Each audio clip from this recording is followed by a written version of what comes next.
사랑하고 축복합니다. 10월 8일 화요일입니다.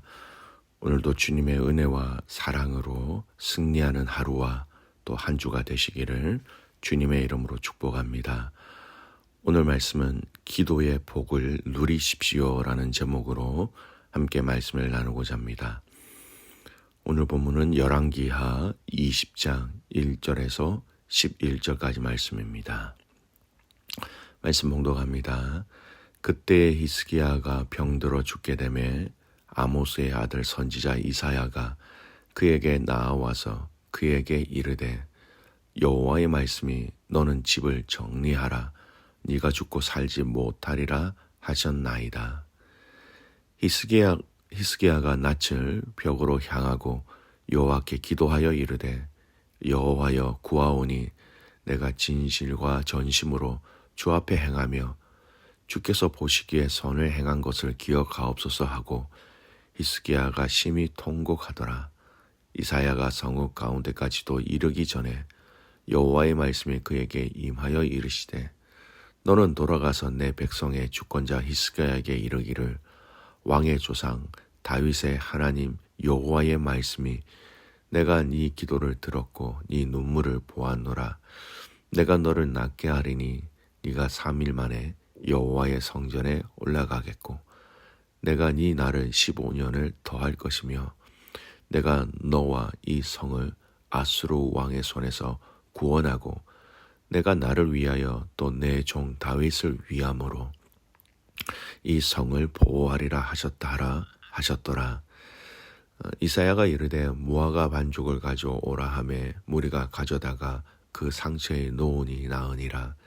히스기야가 이사야에게 이르되 여호와께서 나를 낫게 하시고 3일 만에 여호와의 성전에 올라가게 하실 무슨 징표가 있나이까 하니 이사야가 이르되 여호와께서 하신 말씀을 응하게 하실 일에 대하여 여호와께로부터 왕에게 한 징표가 임하리이다.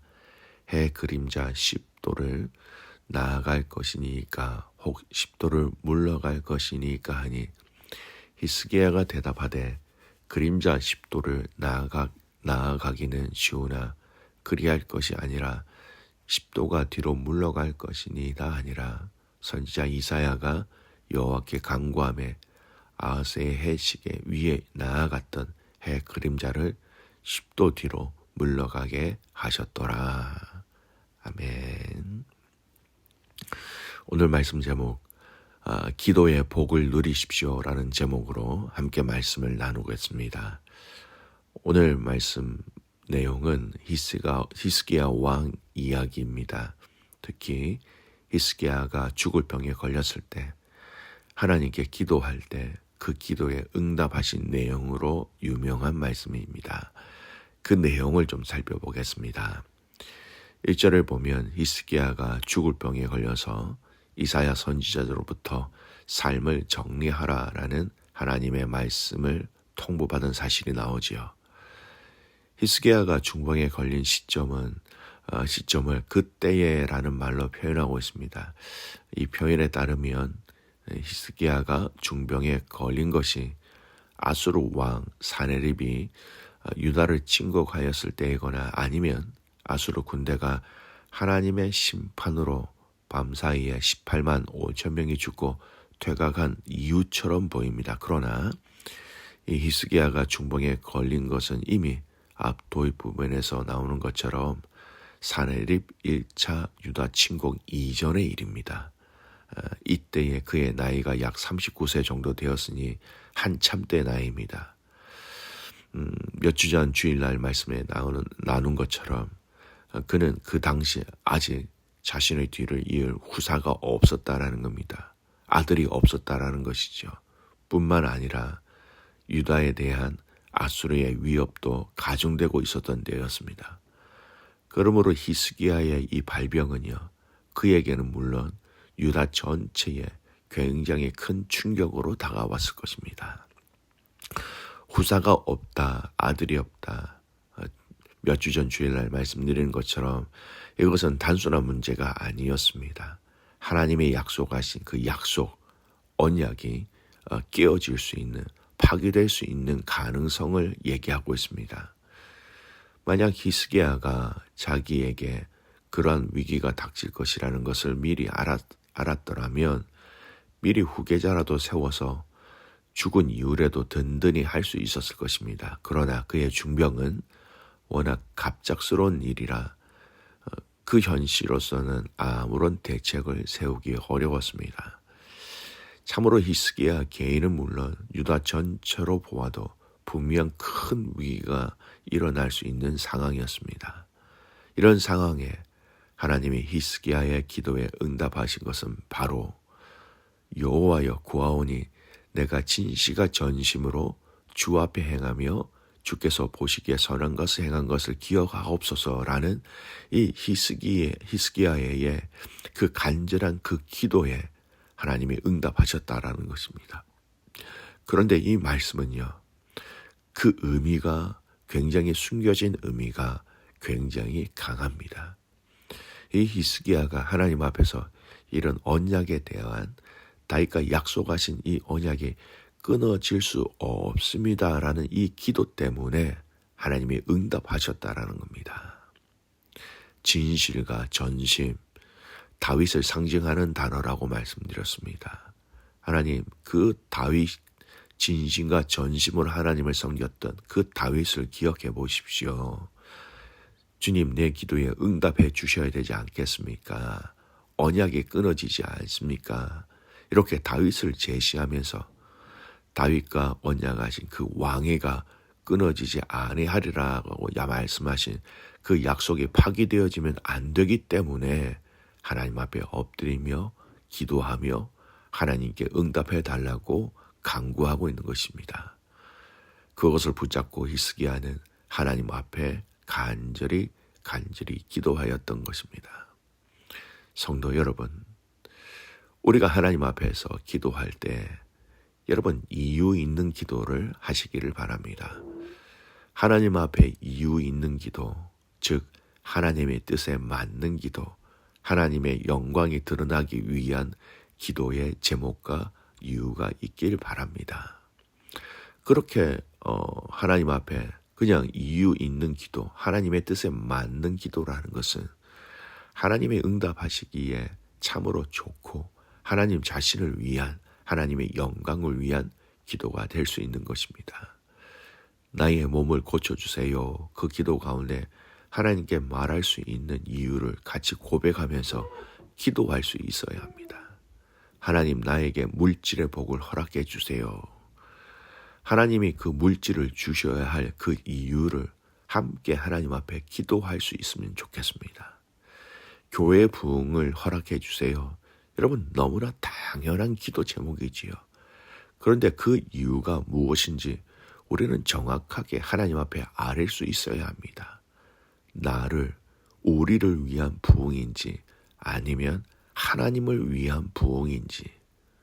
사랑하는 성도 여러분, 우리는 기도하면서 이기적으로 기도하는 것이 우리 인간입니다.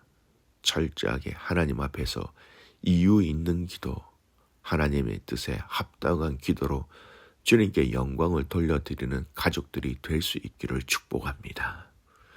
두 번째, 2절 말씀에 보면 이사야 선지자로부터 삶을 정리하라라는 하나님의 말씀을 통보받은 히스기야는 얼굴을 벽으로 향하고 여호와께 기도하였다라고 말씀하고 있지요. 그는 자신에게 닥친 인생의 위기가 하나님으로부터 말미암은 것이요, 인간으로서는 어떻게 할 수 없는 일이라는 것을 깨달았습니다. 그래서 그는 하나님께 기도하였습니다. 즉 이 말은 그는 자기에게 인생의 위기를 허락하신 하나님만이 자신을 그 위기에서 구할 수 있다라는 것을 알았던 것입니다. 결국 그는 하나님께 은혜를 입어 자기에게 닥친 인생의 위기를 넘길 수 있었다라는 것이지요.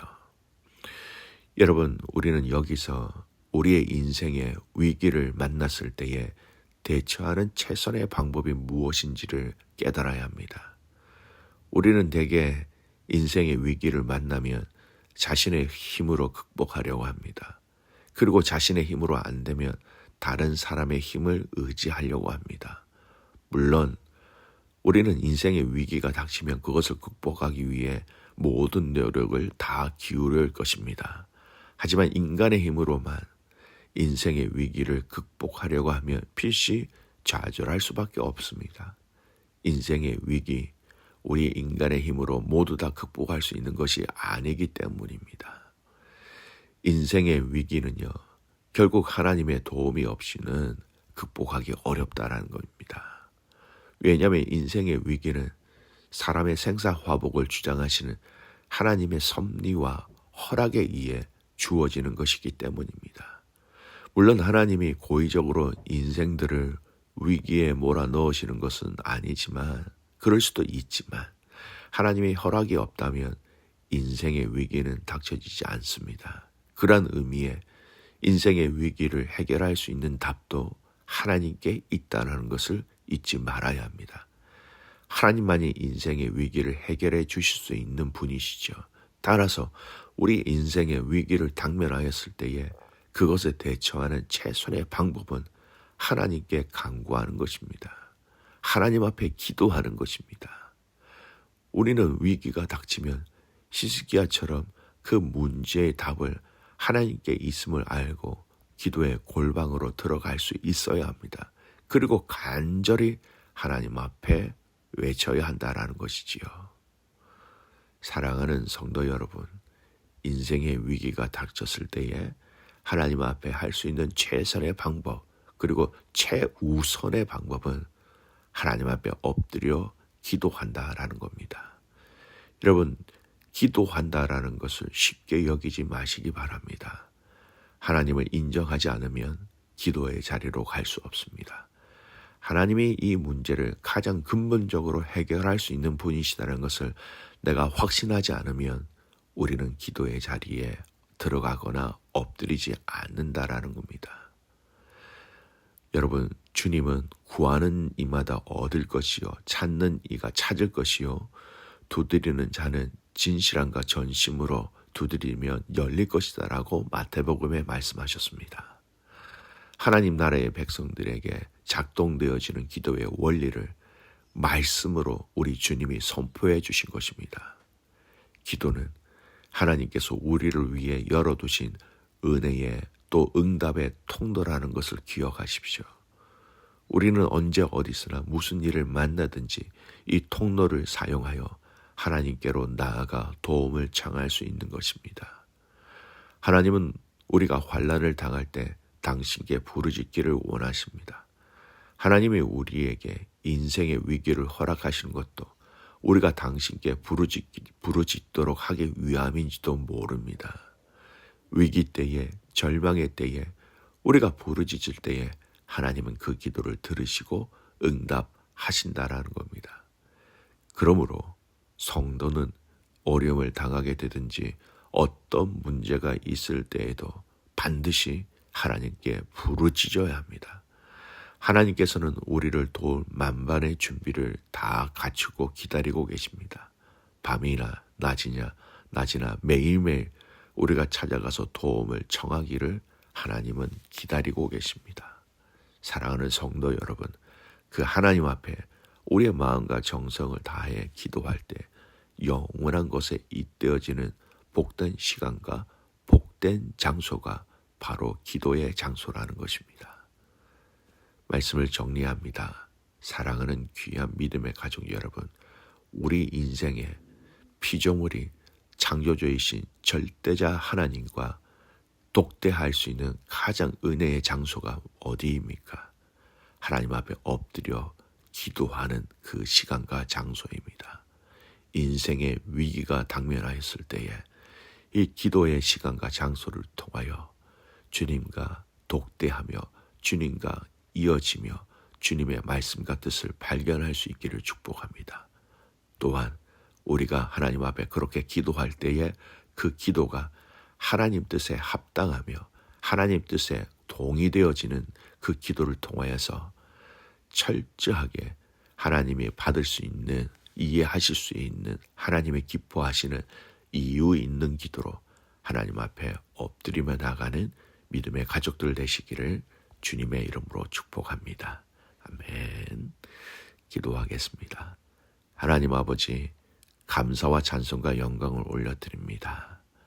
한 주가 시작되었습니다. 우리가 주님 앞에 엎드려 기도하는 이 기도의 축복을 누리게 하시고 기도의 능력을 체험하게 하시고 이 기도를 통하여 영원하신 하나님과 잇대어지는 복을 누리게 하여 주시옵소서. 우리의 기도가 하나님 앞에 이유 있는 기도가 되게 하여 주십시오.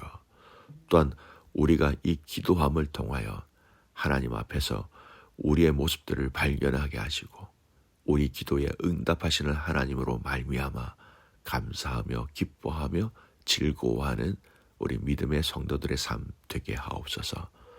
선교사님들을 축복하며 기도합니다.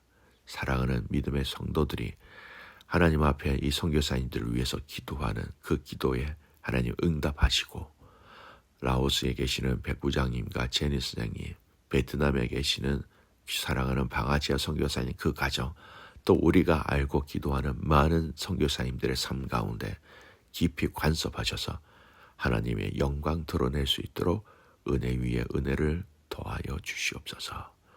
그렇게 가실 그 주님을 신뢰하며 살아서 역사하시는 예수 그리스도의 이름으로 축복하며 기도드리옵나이다. 아멘.